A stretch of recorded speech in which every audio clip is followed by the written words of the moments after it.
Hi guys, this is Mr. Grusso. I am recording this over the weekend because I cannot be there on Monday. Sorry guys. So I am recording the exact lesson I gave to periods 4 through 6 on Friday, so that you guys didn't miss anything and so that you guys can get started on your essay as soon as you're done with this. But before we get started, the first things you're going to need are going to be your composition book that you started an entry on the other day, where you talked about formal writing versus informal writing and writing properly instead of writing excitedly. And we talked about all of those terrible, terrible, terrible elementary school habits. No you or your, no my, no I'm going to tell you, no yelling, all of that terrible stuff you've learned before. And then we talked a little bit about how you need to take yourself seriously. So before we get started, pull out your composition book. You'll also want to pull out that packet from the other day that will have a gray copy of this, and it will have this as well, your essay itinerary and an example essay. And so you're going to need to have those out before we get started, so I will give you a couple moments to do that.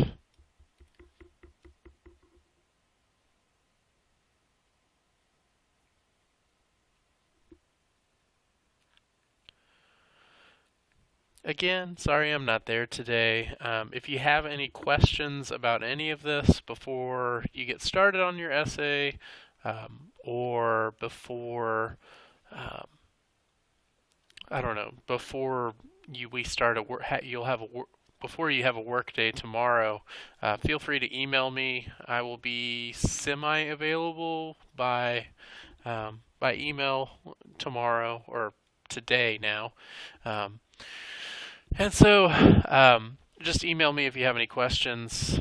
Just so you are aware, this essay, you're going to have 2 full work days to do it, meaning tomorrow Tuesday and tomorrow Wednesday you're going to have to work on it. By the way, if you are listening to this and you are in my other class periods that are not periods 2 and 3, your rough draft is still due Wednesday, final draft Thursday, but for periods 2 and 3, your essay will be due, your rough draft will be due Thursday, and your final draft will be due Friday.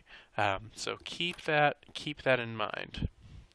Now, now that you have your composition book out ready to go, and you have your packet that I gave you the other day to the side, we can begin.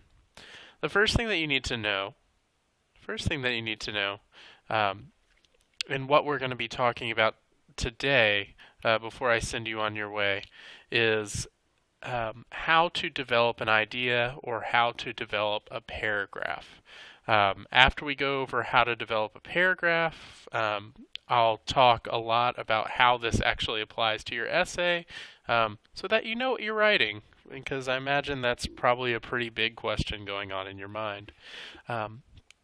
But as far as this slide goes, the most important thing that you need to know is that there is a 3-step process known as CEA that we're going to use in this class. I know in science you have used this initialism down here known as CER, which is claim, evidence, and response or reasoning. I can't remember what the R stands for. But we are going to use CEA in here, which, if you notice the disclaimer at the bottom, is basically the same exact thing, just modified very, very, very, very slightly. So just keep that in mind. Just know that that CEA stands for claim, evidence, and argument. And that really should be all that you write down from this slide. Just get in the habit as well of not writing every word on a slide.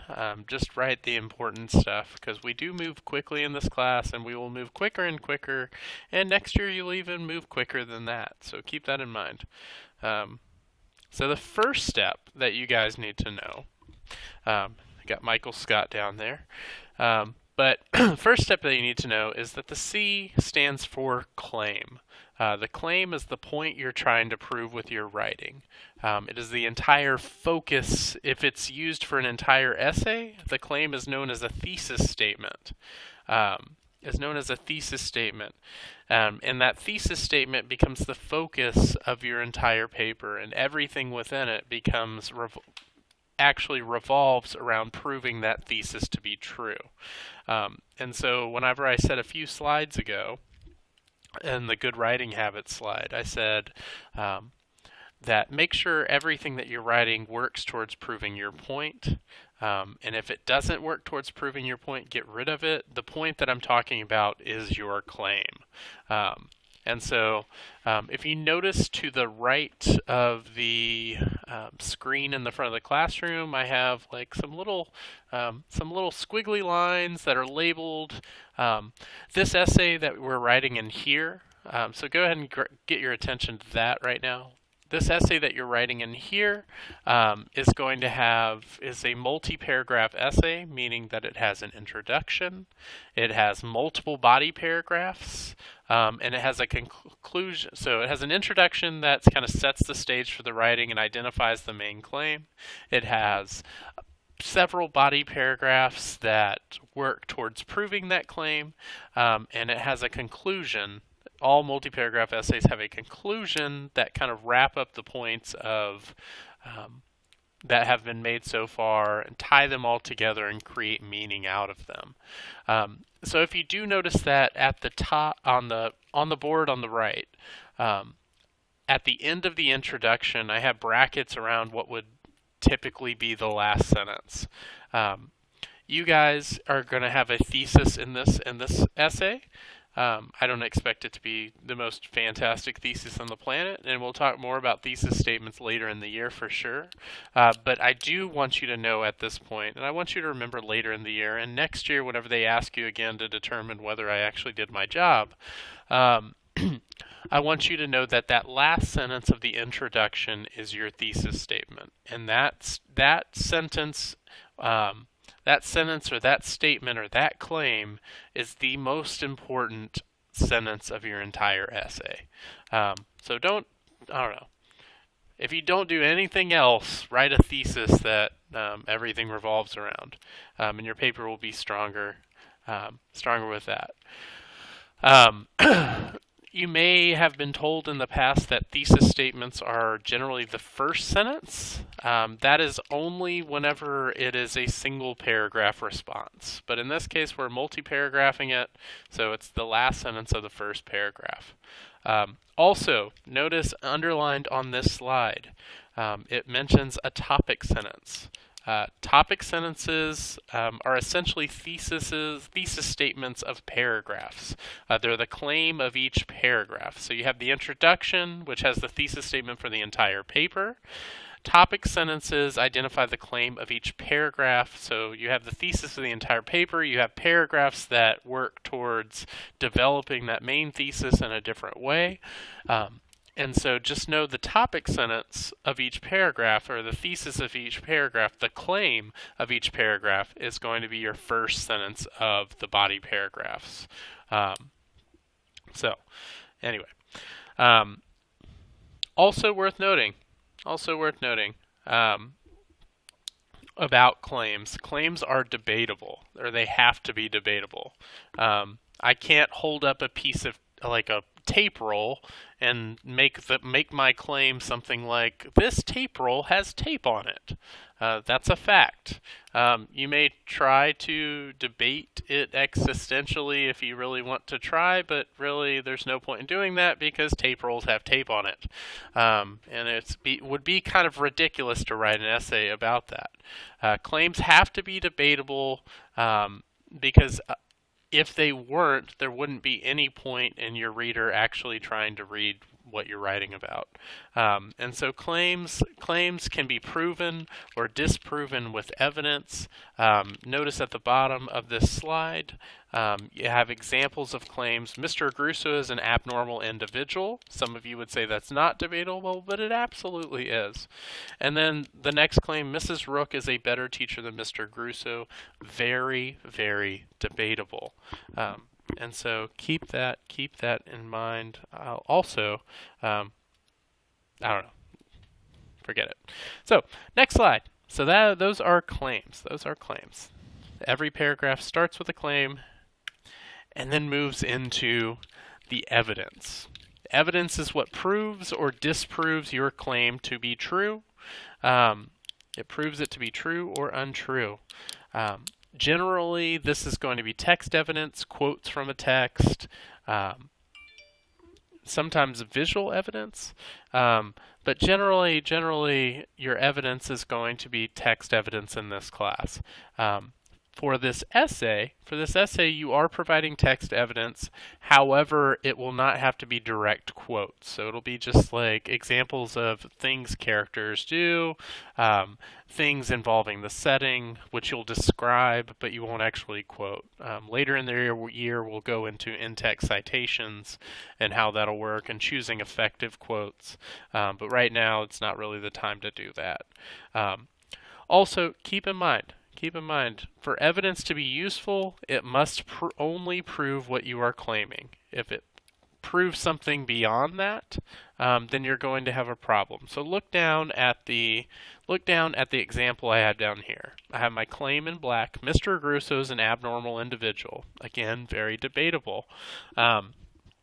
My evidence is as follows. For example, he taught an entire lesson the other day with a trash can on his head while doing a poor Macho Man Randy Savage impression. I'd say that's pretty good evidence to prove that I'm an abnormal individual. However, make sure your evidence actually proves that what you're saying. If you had a claim that said Mr. Grusso is an abnormal individual, and then your evidence was he is a language arts teacher that has many books in his classroom. While that's true, that's not helping prove that claim that I'm an abnormal individual. Definitely not as much as the evidence in red here.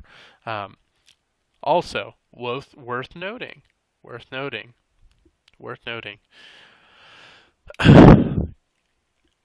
Is this case closed? Do I need to write any more in this paragraph? Think about that. Do I need to write any more in this paragraph? Or have I proven my point? And the answer is no, it is not case closed. I've only done 2 steps of it, and I'll prove it. So think about this. Think about this example. And you'll hear this example in 8th grade again because it's so wonderful, and I may or may not have stolen it from Miss Rook and Miss Baxter, and they may hate me for saying this now to kind of ruin their thunder. But consider this. Let's pretend I'm a prosecutor for a court case. I go into court and I make my claim and I say, Mr. Johnson is a murderer. That's my claim. That's my statement. That is what I am trying to prove. I then grab a box. And I bring it into the courtroom, or I probably would have already brought it in the courtroom. I don't know. Probably would have brought it already into the courtroom. However, inside this box, I have the murder weapon. I have photos from the crime scene. I have a boot that was found in the closet of Mr. Johnson that matches the boot prints found at the crime scene.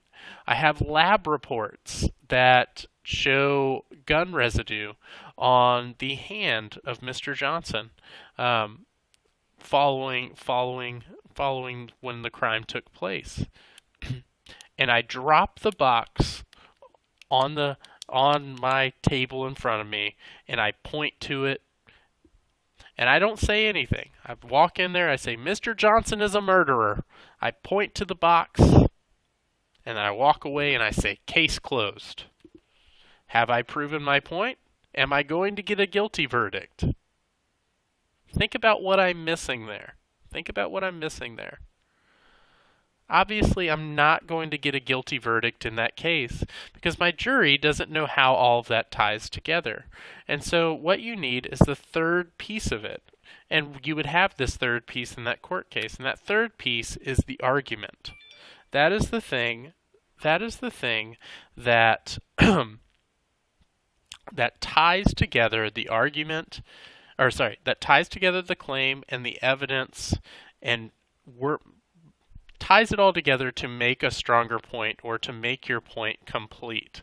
If you notice on here, the argument sometimes is referring to the entire process of making your argument during a paragraph. But generally, there's a third piece immediately following the claim and the evidence, a sentence or two that ties it together and makes the claim better. So look at how this paragraph has developed at the bottom here. Mr. Grusso is an abnormal individual. That's my claim. For my evidence, for example, he taught an entire lesson the other day with a trash can on his head while doing a poor Macho Man Randy Savage impression. And finally, I close out the paragraph with my argument. This proves that Mr. Grusso is indeed crazy because any sane teacher would teach without a trash can on his head and would speak in a normal voice. Yeah. Case closed? I think so. Anyway. Again, if you have any questions about this process or how it works, I don't know. Consider them, email them to me, and I will get them to you. So, moving on. We also need to address how in the world does this all tie together? How in the world does this all tie together to how does this all tie together to make your essay? Like, what are you writing about? And so what you're writing about is you are going to, or what you need to do before you even start writing it, you are going to write about 4 of your symbols. You're going to you have 13 that you've already done on your symbol packet. You're going to write about 4 of those 13 symbols. So you're going to write about one from character, 1 from setting, 1 from plot, and 1 from theme. And you're going to tie all of those together, and you're going to write probably the least exciting essay you've ever written in your life. Again, I mentioned the other day, I'm going to send you to the counselor if you are super, super excited about symbols in this way. And so don't write that excitedly. It's going to sound very, very strange if you do. And so if you notice in that packet that I gave you, you'll find an example essay, and you'll also find this essay itinerary. And this essay itinerary is going to be your best friend because this essay itinerary has the exact order of everything that you're writing in your essay. And so I'm going to talk about what you're going to write in this essay, and I'm also going to talk about the reasoning behind doing these things as well. So you can kind of apply the same sort of process to other essays you write later in the year. I mentioned very, very briefly the other day, I said I don't care as much about the content of this essay as I do the structure of the essay, or the structure of developing your ideas. I mentioned the other day that, or you will see in your rubric, which is on OneNote currently, you'll find this file. There are some things that are very much about content, about like making sophisticated connections between symbols and story elements. Whenever I was going through a lot of yours, you are making those sophisticated connections. But most of this rubric is focusing on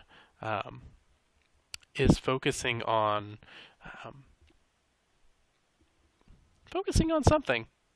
And I'm not going to be able to edit this out because my video software right now is terrible. But it's focusing on the structure of the essay. And so keep that in mind. So I'm going to go through this. And no, you will not need to highlight.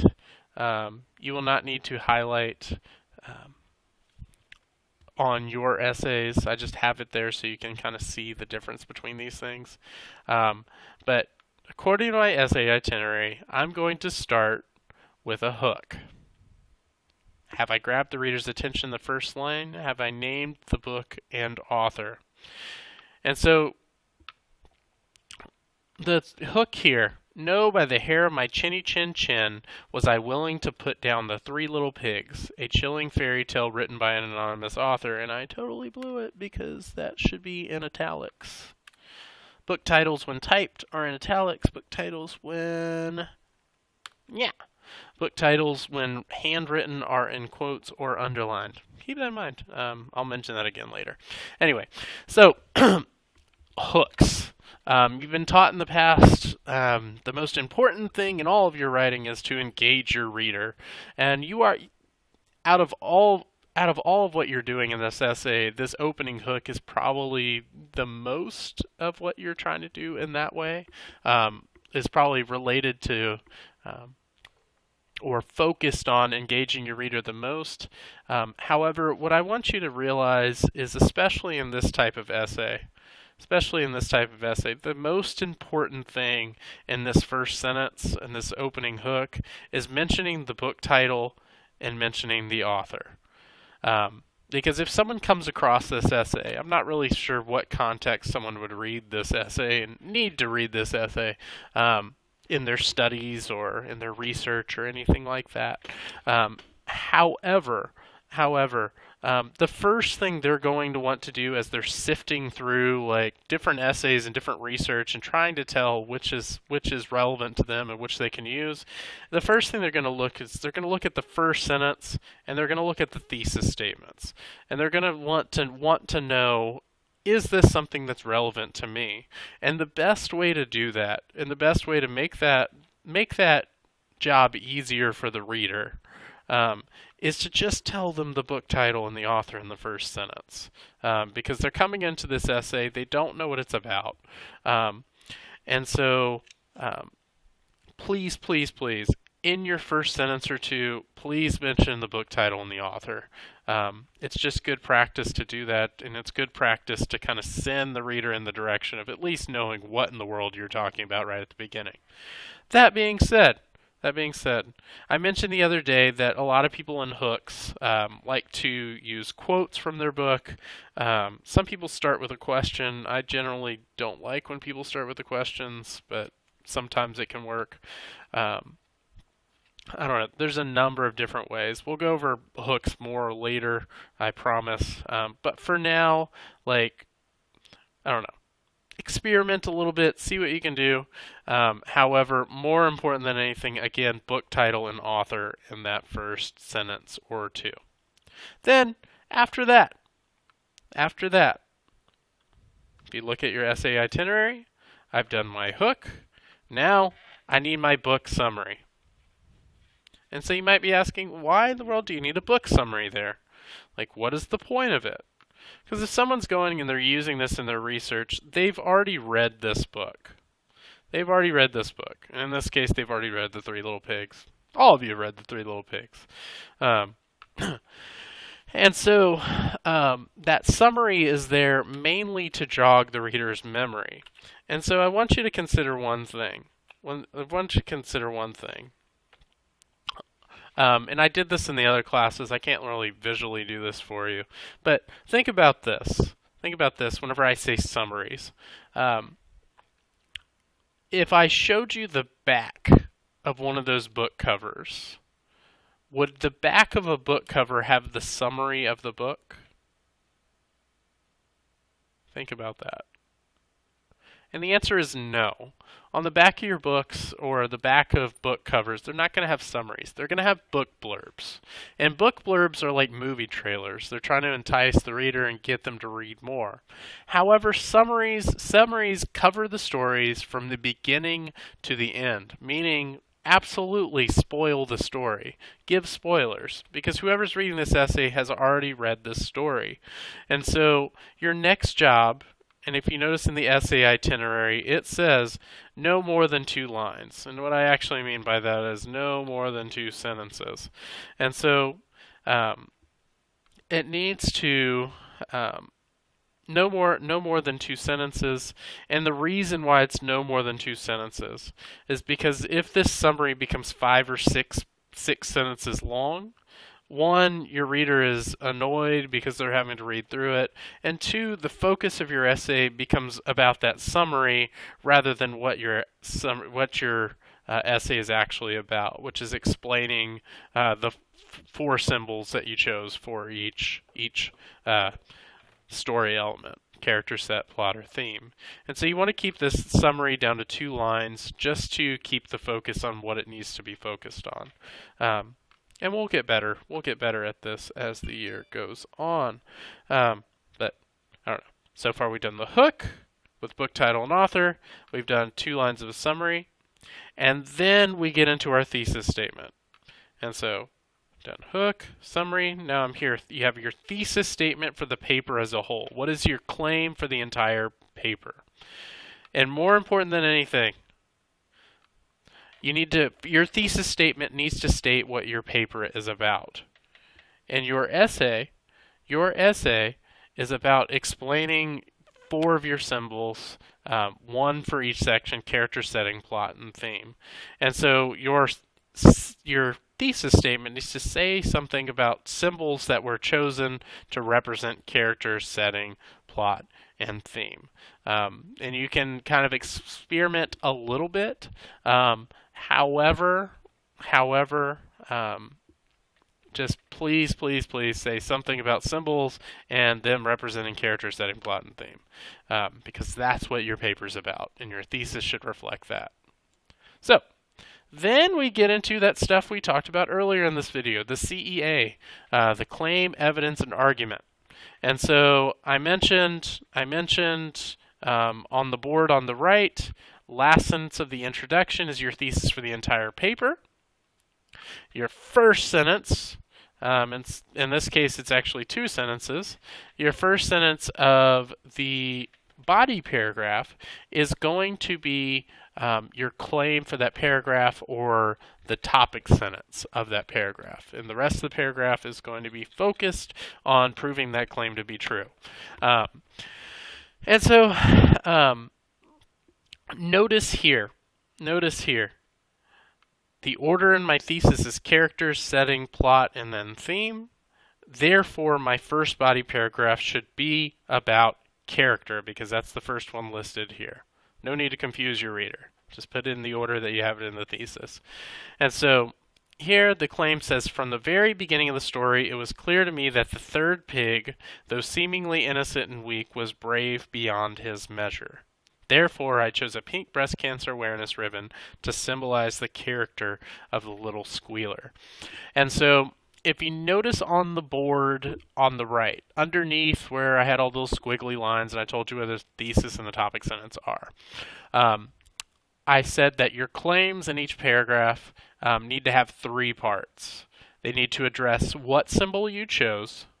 They need to address the story, I guess 4 parts, but what story element you're referring to, in this case character, what character you're referring to, or what setting or what plot, event, or the theme you're referring to, and then for what quality of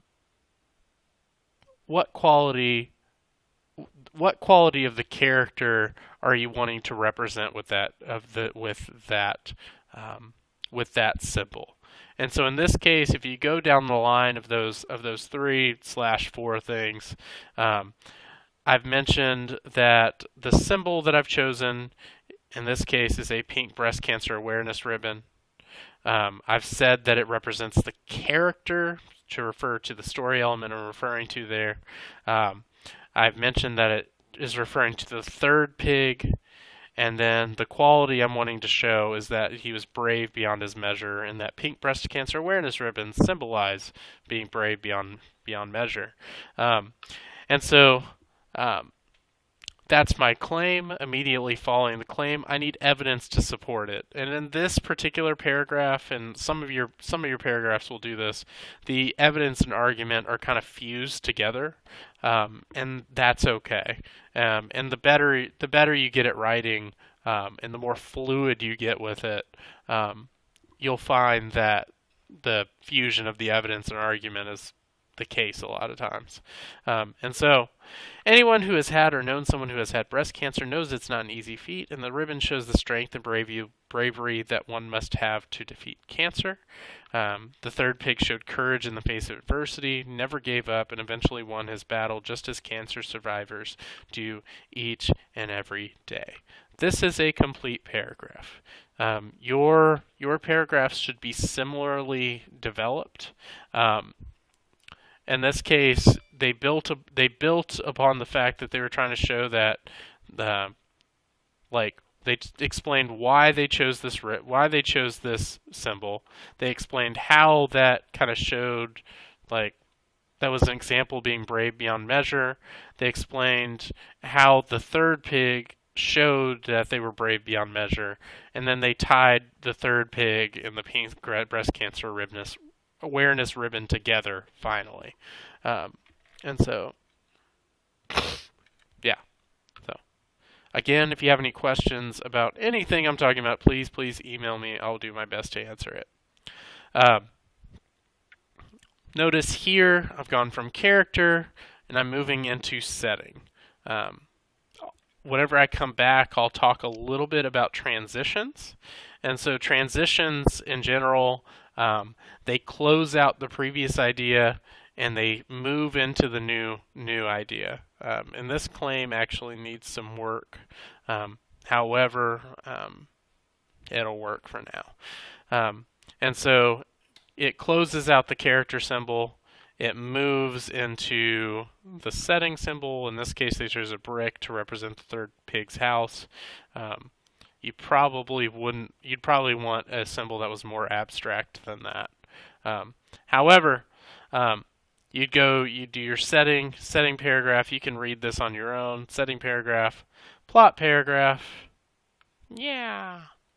And then finally, your theme paragraph.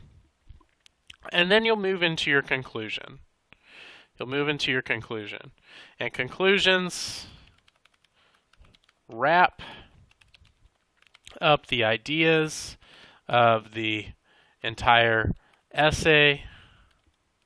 They restate the thesis or revisit the thesis somehow. In this case, they say something again about symbols representing character, set, plot, and theme. And they answer, the conclusion answers, why does all of what I've said already matter?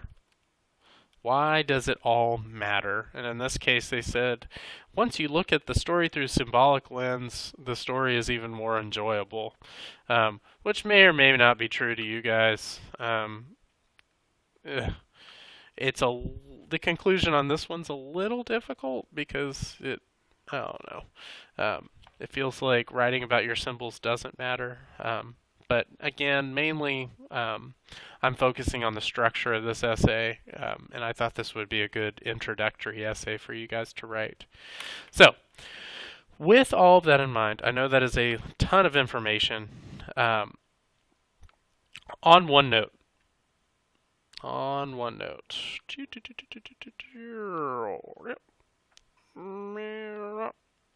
you'll find some things in a couple of different places.